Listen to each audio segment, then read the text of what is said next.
Hello, and welcome to Diana's Makerspace After Dark. Um, what I mean by that is this is a little bit of a nighttime podcast about 10:30. I was going to make this earlier today. However, I was doing a few errands. I was helping a friend with a vet who's a veteran with his medical device. They sent him, and he needed help setting up two of them, so I helped set up two of them. And then I went to Barnes and Noble because I wanted to look at the book that's put out by Buckley, The Man and the Revolution. They're going to get that for me, and I wanted to take a look because I saw it on filing line, and I'm always interested in about William F. Buckley. It's interesting. I find it poetic. And also very much like William F. Buckley. When I saw one profile done, it claimed that when William F. Buckley died, he actually died humped over on his laptop writing one last article for a major magazine. And that's very much what you think of someone who's an intellectual and creative, though, because basically um, to them, even though they may be retirement or of retirement age, they just don't want to sit around doing nothing. They still feel they want to contribute. They like to do stuff, and that's why I'm always interested. And with this book was written by someone, Sam Tennenhouse. Um, Even on filing lines mentioned that basically he's so considered different from what someone would think as a biographer because many people thought the biographer would be selected from a specific group of conservatives, but actually he's sort of a very he's giving giving a thought from outside the conservative thing, which when I posted on X's, I said that's very much William F. Buckley because American conservatism is about living your own life, living your own thoughts, not having someone tell you how to dress, how to speak, how to think, which sometimes scares me when I think about modern universities. And also, sometimes you see with my wig and without my wig. Many people recognize me as Diana either or, even when I go to church. Recognize me as Diana either or when I go. It's not what happens. It's not necessarily how you dress or how you look.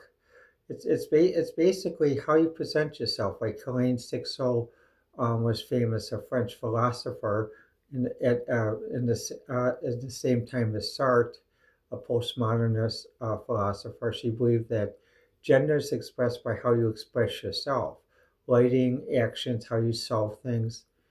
But even when you look at my apartment, you can see I use a soft pink light at night like that though, because I sort of like the pink hue and how it gives a nice hue. Um, right now the Barbies have all been put to bed, and I'm working on a new Barbie house. So let me just move the camera slightly so you can see a little bit. Um, right there's the frame for the second floor of the Barbie house. But one thing I'd like to say about it is also um, this year, as in other years with Hulu, I was able to watch Lollapalooza. And when I watched Lollapalooza, I discovered some new acts like that. One thing was Chappel Lowe's and Wet Leg and others. But Chappel Lowe's I liked this Pink Pony Club. The reason why I liked about that is it reminded me about the '90s when many of us came out on the internet. I don't like saying on the internet. That's what some of the people who really gave me difficult time say. So I say on internet.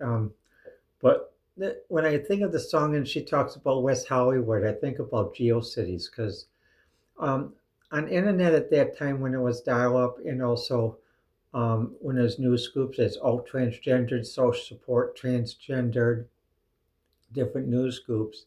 Um, GeoCities had the West Hollywood, which was the LGBT group for GeoCities.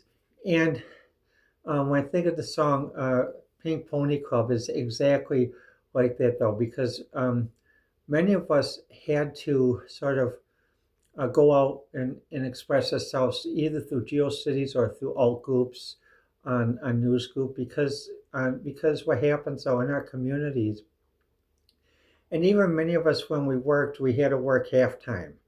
Sometimes we had to work basically as our birth gender, then basically as a gender that we actually are. And fortunately, when I left Milwaukee, I was able to move, go find a job on the West Coast and work for a group where I was able to do that. I worked half time, and sometimes I could work full time. But basically, because of the organization, I worked half time because there's need to keep organizational cohesion and group cohesion because there's also a partial military. But as a civilian contractor, there's more leeway than being enlisted because in those days, you have to remember, Don't Ask, Don't Tell didn't come in about until 1995. So basically, if someone was LGBTQ plus, um, you had there's a code that people had to talk with us to realize how whether they could really talk with someone or not. And even with Don't Ask, Don't Tell, Don't Ask, Don't Tell didn't mean that basically that people couldn't find out who was quote the oddball in the group or the elephant in the room. And the way they did it was is very easy. Let's say someone's on ship and someone is LGBT and someone suspects that. Well, then what happens? You can't ask. They can't under Don't Ask, Don't Tell. They can't ask the person directly, and the person's not required to tell. However, they can ask other people that work with them. Basically, well, what do you think? Do you think they're gay? Do you think they're? They could ask around, and then what happens? They can sort of by process of elimination figure out that the person is LGBTQ, and and there are many cases where that happened. So when I think of Lollapalooza and the song "Pink Pony Club" by Chappel, I'm always happy to hear that, and also that she performed on NPR Road Deck and just like Wet Leg, and the other Sabrina Carpenter, and also there's another one. Uh, uh, Uh, well, Gulch, I forgot her first name, but she is good too, like that though, and also she is very good at getting the audience involved. All of them were good about getting the audience involved, even when they got a little shy, like that at Grant Park in Chicago, saying, "Well, haven't you guys had sex yet?" And it's like, to wake them up a little bit, like that though. So I'm glad they did that because in this society though, we still have to work hard. We still have to. Present who we are because there's always people pushing, trying to do things. Even though the Supreme Court is something, it's just like there are many of us who are Barbie enthusiasts. It wasn't in some ways the Barbie movie was our way to finally come out as adult Barbie enthusiasts. Because what happens before the Barbie movie, some people were shamed or shunned for having being adult and having Barbies, and with the Barbie movie, everyone can come out, and even from the Barbie movie, I have the Barbie magazine, and also I have the special edition of Vogue with Margot Robbie on Barbie, like that though. And another thing is what I always do is basically I always respect basically strong women. Um, Basically, I come from a family of strong women, and also strong businesswomen, because I come from a family of strong businesswomen and men. So when I hear people here talking about basically backwards things, saying, well, we should go back to the old days where people believe in God, people go to church, and people should do this and this and this. Well, even minor churches in the area where I live in Racine, though, I attend a neighborhood church, basically in Racine, and it's known as the Spaceship Church, and even people have seen me with them without my wig, and I go with a friend out to church dinners, church breakfasts, and sometimes services, but it's just what happens. Due to my health, though, unless I can get a ride out there, it's a little bit hard for me to walk out there. So, but when a friend, I do go with a friend, and the thing is, even with evangelical Lutheran, LGBTQ is accepted even in Racine because basically everyone realizes that we don't want to go back to where it's like Laverne and Shirley. Laverne, Laverne, You have been a bad bottle capper, a disembodied voice of watching you and being almighty and all knowing and all telling and all commanding. No one wants that. No one wants that. So, and also people um, who voted in the MAGA movement are questioning basically what's happening too. That's why basically this book on Buckley is so important for many of us to read to see exactly to get an idea what would William F. Buckley think of what's going on today like that though, from understanding his life and his times like that though. However, with Lollapalooza and also the coming out of Barbie, it is important that basically people can finally come out and live the way they live. If someone wants to live very religious, fine, that's fine. The Constitution allows you to live very religious for yourself and in your own home. But in public, though, we are not. United States is not a religious country. We're a constitutional republic. So, um, Constitution, like freedom of speech, freedom of religion, freedom of gun ownership, are all limited rights. And what do I mean by that? Limited rights was like, for example, in 1896, the Supreme Court ruled that freedom of speech is a limited right. You can't go in a public place like they used back then, a movie theater, and yell fire and cause a public panic or something else. Or another thing, it's like another example of a limited right.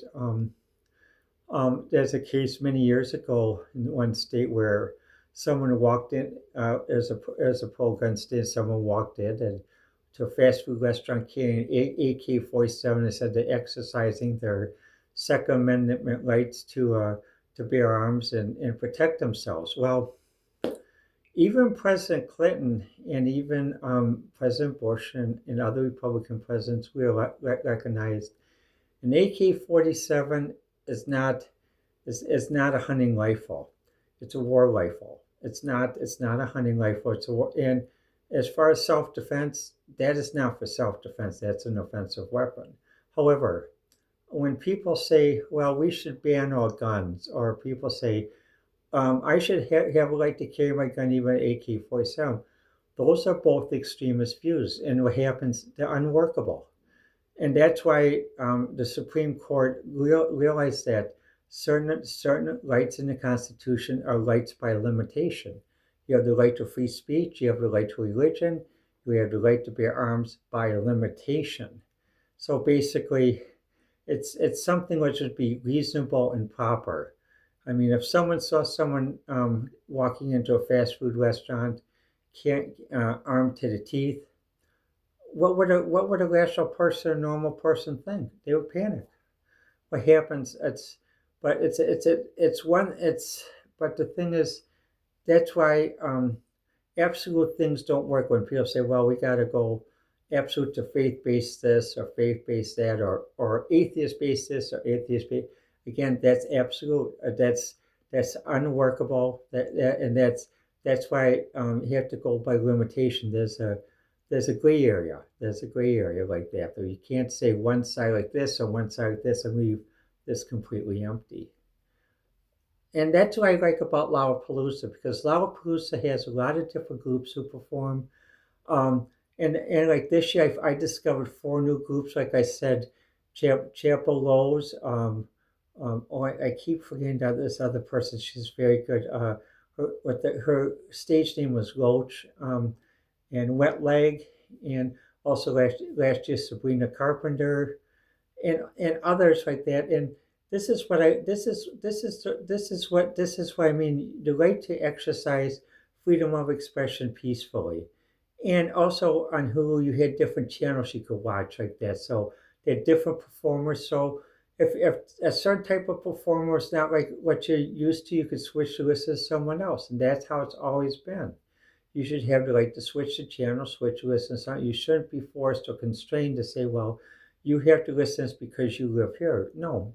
With internet, with better communications, with travel, and even with what I would call travel by YouTube or travel by internet, travel by social media, that's the nice thing about it. And that's why when I think of the song Pink Pony Club, it reminds me about how many of us, the internet I said the internet. Oh god, internet reached a point where basically we could break free, and we could start to express ourselves in safety.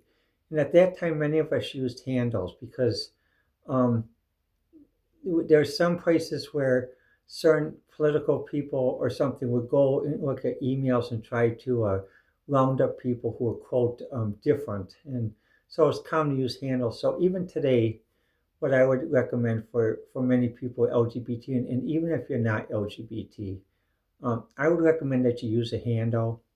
Another thing I would recommend though too is many places will ask for your birth date. Um, and many people are very. I'm glad that they can still live, that they're very trusting, and if someone, if they sign up for service, they ask for a birthday, and they feel they'll give the honest birth date, but in reality, don't. Um, the main thing why you like asking for a birthday is asking if you're over a certain age, whether you're over 13, whether you're over 18. But give a birth date that's close to your actual age, but don't give the actual age. Modify the day, modify the month, modify the year slightly. And the reason why I say this is because many years ago, during one presidential election, there was a case where one person who was running for office had the email hacked, and it's hacked in a very simple way. The person was raised from a good family, as a good person, and the person honestly gave what the actual birth date was, and someone found that out, and they were able to hack into their account and get all the email information and credentials. So when you log in, um, please use a handle. Please use an alternative birth date that you use for online, something that's close to your birth date that makes the criteria to verify whether you're over 18 or over a certain age or something else to use the service. But what happens? It's not telling a lie, but basically ethically, you have a right to not give full information to protect yourself. So in this society, I would recommend use a handle and then give an alternative birth date that's close to your birth date, so that someone who tries to find out what your actual birth date is can't do a thing and go into your system. Lastly, I do write articles for 2600 magazine, the Hacker Quarterly. Even 2600 does not endorse the criminal base of hacking, or what's called black hat hacking. Basically, we endorse what's called white hat hacking, ethical hacking, testing systems, building systems to see what you can do, like building retro systems to see how you can make it better, but not anything that's criminal, not anything that hurts people, because um, hacking, the definition has been perverted compared to what it was in the 1970s, about people who were interested in computers and wanted to try new things, different than what the computer center or the IT centers would allow you to do at that time, which was strictly business data processing. So some people wanted to try AI, some people wanted to try gaming, and not gaming like betting on football or anything else. It's like writing Star Trek, writing Space War and stuff on that, pouring over to a PDP-11. See, this is where I'm glad we're starting to get a discussion. And he went Lollapalooza doing when I watched on who the different booths and the different moderators and that though. But we need to have more discussion because there's so much preconceived ideas and preconceptions that are incorrect and that are in error. And we need to talk with basically where all of us can talk together. I mean, I'm in my 60s, but also I feel that basically it's important to know I have friends in their 30s, and it's important to realize that basically we can share ideas and they can understand what I'm saying, because even like today I was watching one thing on Bloomberg about Microsoft, and the one person, there's one reporter, she's a very good reporter, but she said, well, punch tape is where people punch holes in paper. And I wrote a response back to her on the comments. I said, please don't use that, because um, when my dad ran his business, first business, International Data Processing, the first computer company in Kenosha and Wisconsin based from 1965 to 68. Um, those the old group that's also off the boat would sort of deride them and say, well, make fun of them and say, well, you're wasting money doing a business where you make holes in paper. And they knew what they deliberately used the analogy to try to ruin my dad's reputation and ruin his business. And so that's why I wrote the person. I said, you got to explain paper tape punches a different way. A paper tape punch was actually a way how you stored information. It's similar to like when people used to use a video VCR, except what happens instead of having a cassette, what happens you had a spool. So basically, you take this in and you put the spool in, and just like a VCR, basically it go overhead, which would determine the information on each segment of the tape. But in those days, what happens is it's used in paper because magnetic tape was still developing, so it took a while um, to get up to the point where you could actually hold a lot of data. So people had these spools, and my dad had spools. I was actually taught how to use a teletype ASR 33 paper tape punch, and I wrote basic programs by just go like this. And even IoT projects have made like a very fast tape reader, where basically you put on just goes and it loads an original basic version of BASIC that ran 1975 in 1 second compared to what used to take about 3 minutes on the old mechanical versions. And this is where basically we need to really have people who are younger in their 30s. When they talk about the past, you need to not use analogies. Paper tapes are where you punch holes in paper because that's what people who are off the boat, people who are basically trying to deride someone from running a computer business and get them out of business because they're playing to the ignorance of a crowd and basically an ignorance of a mob. So you got to learn how to speak about properly. Paper tape was a way to store information, just like the way a cassette tape was a way to allow someone to play music, and a CD is allowed for someone to play music, as well as streaming is another way for some to.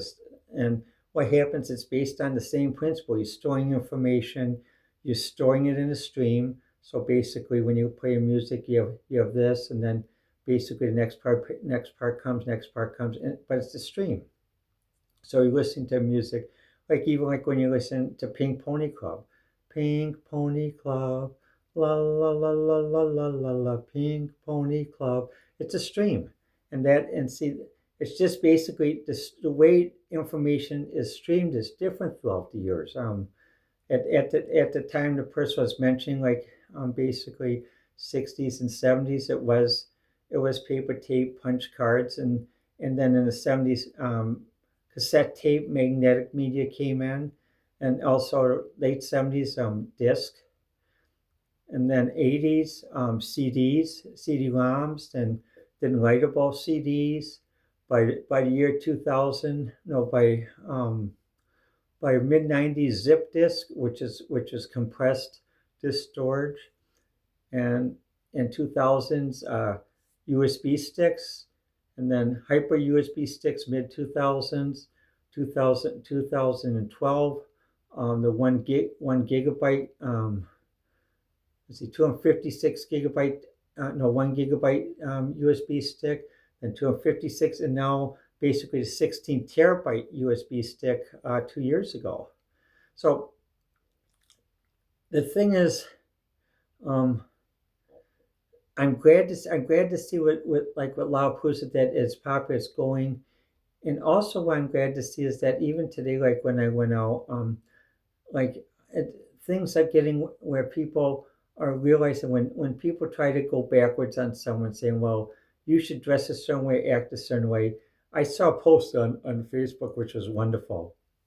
It's a cartoon, but it showed like it said you should, if you're trans or woman, you shouldn't have to dress so feminine that you feel embarrassed, or dress any way that makes you feel embarrassed. Dress that makes you feel confident. Do things that make you feel confident. Don't listen. And if someone tries to say, well, the pastor of my church says this, or you don't go to their church. And also, their church does not run the country. The country is run by a constitution. We're a constitutional republic. No matter what someone may say based on which political party is holding the top office in the country or the top position in Congress, we still have a constitution, and that's it. That's it. We are not a religious state. We are a constitutional state, which I'm glad we are, because when I look at the news, I see so many problems with areas where basically religion is part of the government. I won't mention names, but what happens is just like remember the song Pink Pony Club. Keep your spirit, and also don't let other people try to tell you how to live and how you should be and how you should speak and how you should think. Well, before I conclude, I just want to mention I added a new account at Blue Sky, Diana1K7. So you can also find me at Blue Sky Diana1K7, X at Diana1A, YouTube at Diana1K2, and Pinterest at Diana1K7. So let me know what you think. And please remember, when you do post, sometimes it takes a while for me to respond because sometimes my health is up and down. But I appreciate everyone and everyone's support. Thank you for listening. And this has been Diana's Makerspace After Dark.